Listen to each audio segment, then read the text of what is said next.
संस्कार international academy से बच्चे आए हैं, ग्राम बड़गांव से, नाभरगिरी और पिपलजोबा, भगवानपुरा, धूलकोट, नया बिलवा और भी कई जगहों के नाम यहाँ इसके लिए चोखंड, अनवाड़ी, बिस्टान, बोरखेड़ा, वनेर, झिकम गाँव और भी बहुत जगहों से बच्चे बड़े सभी आए हैं। जहाँ से सभी को बहुत बहुत साधुवाद है। अभी बैठे रहेंगे, जाएंगे नहीं, अभी बैठे रहेंगे। परम पूज्य गुरुदेव भगवान की, परम पूज्य गुरुदेव श्री श्री गुरुदेव जी के चरणों में साष्टांग दंडवत कोटि कोटि वंदन नमन करता हूँ। साथ ही साथ उनके कृपा पात्र श्री रामा भाई हमारे बीच में जो आज मातृ पितृ पूजन दिवस के उपलक्ष्य में कार्यक्रम संपन्न कराया, उनको भी मेरी ओर से चरणों में साष्टांग दंडवत कोटि कोटि वंदन। साथ ही साथ समिति की ओर से भी भैया श्री के चरणों में साष्टांग दंडवत कोटि कोटि वंदन नमन। और क्षेत्र से पधारे सभी साधक, सभी मातृ पितृ, सभी बच्चों की ओर से भी भैया श्री के चरणों में साष्टांग कोटि कोटि वंदन नमन। हम सौभाग्यशाली हैं कि जो मातृ पितृ पूजन दिवस का कार्यक्रम इस समिति को बापूजी की कृपा से, उनके कृपा पात्र श्री रामा भाई के सानिध्य में कार्यक्रम संपन्न हुआ। ये समिति पुनः उनका हृदय से हार्दिक अभिनंदन वंदन और स्वागत करती है।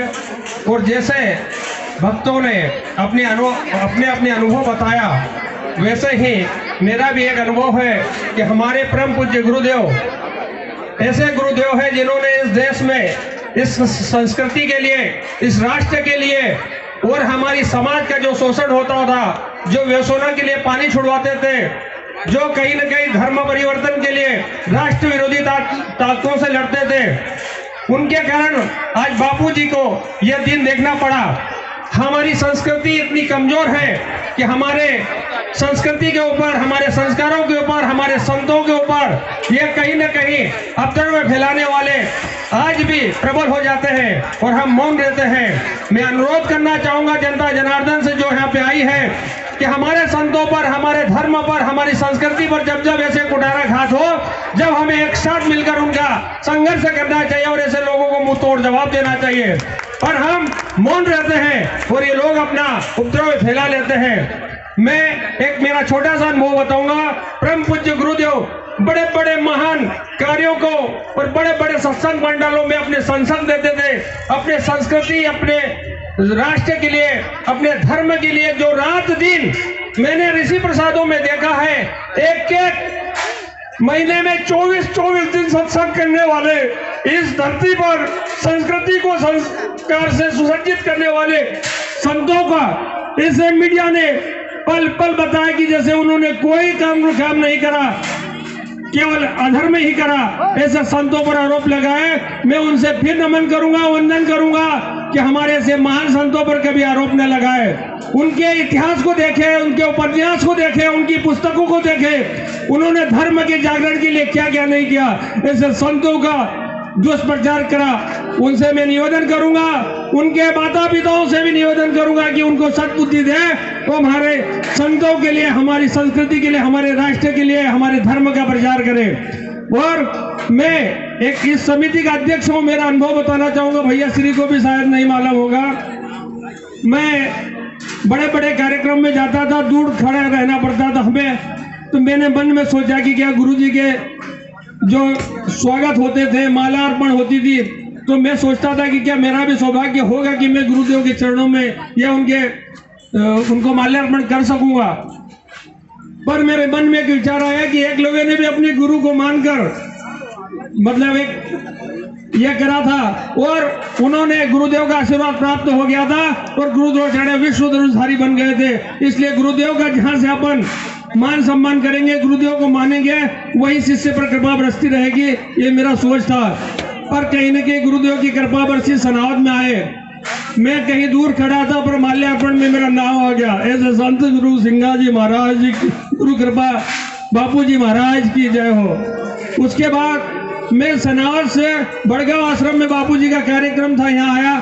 बापूजी की ऐसी कृपा हुई कि यहाँ की समिति, हमारे महेश भैया और सभी टीम ने मुझे आगे कर दिया और मुझे यहाँ का अध्यक्ष बना दिया।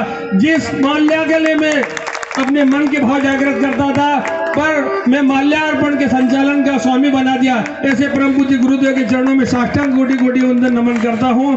और जब से गुरुदेव गए, हम अनाथ की तरह है, पर फिर भी हमारे सभी आश्रमों का संचालन हो रहा है। भैया, एक बार हम पूरी समिति बापूजी के दर्शन करने लिए जोधपुर जेल में गए। बड़े बड़े नेताओं के हमारे पर आशीर्वाद रहा, उन्होंने लेटर भी दिया, बात करने रही, पर हमें इस आश्रम में, कौन सा आश्रम था भैया? जोधपुर के पहले अपन हाँ, वहां पे आश्रम में गए। वहां एक संचालक भाई मिला, उन्होंने कहा कि तुम चाहे जितनी प्रशासनिक पॉलिटिक्स से लगा लेना, पर आपके यदि दृढ़ संकल्प नहीं होगा तो तुम बापूजी के दर्शन कभी कर नहीं सकते। भैया, हमारे नंद कुमार सिंह जी स्वर्गीय चौहान साहब सांसद थे और उनके मित्र थे वहां के जोधपुर के सांसद महोदय। उन्होंने उस दिन अटल जी के निधन हो गया था, फोन पे कोई संपर्क नहीं हो रहा था, पर मुझे यह मन में लगी पीड़ा कि जब तक अपना संकल्प नहीं है, अपने दर्शन नहीं होंगे। हमने सभी साधकों ने 108 आशा रामायण जी का पाठ करा, 108 प्रदक्षिणा पीपल वृक्ष की करी, और हमारे पास फोन आ गए, भैया कि जाओ तुम्हारा वहाँ नाम आ गया है, तुम्हें वहाँ बापूजी को मिलना है। जैसे हमारे बापूजी आज भी सभी शक्तियों से महान शक्ति है। कोई उनके सामने कोई पॉलिटिक्स नहीं चलती, कोई उनके सामने किसी की मर्जी नहीं चलती। वो उनकी मर्जी से वहाँ है और उनकी मर्जी से जिस दिन भी आएंगे हम सबका उद्धार करेंगे। मैं पुनः अपनी वाणी को विराम दूंगा और पूज्य भैया श्री के चरणों में साष्टांग कोटि कोटि वंदन नमन करता हूँ और समिति की ओर से भी नमन करता हूँ। बोलो संत आसाराम जी बापूजी महाराज की जय।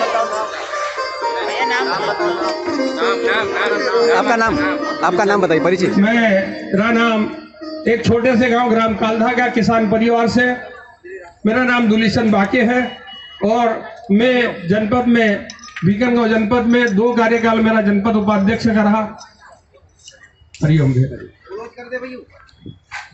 हरिओम। परिचय। रमेश मेहता, धूलकोट नए बिलवा से। बाकी सभी पूर्व वक्ताओं ने अपने विचार रखे।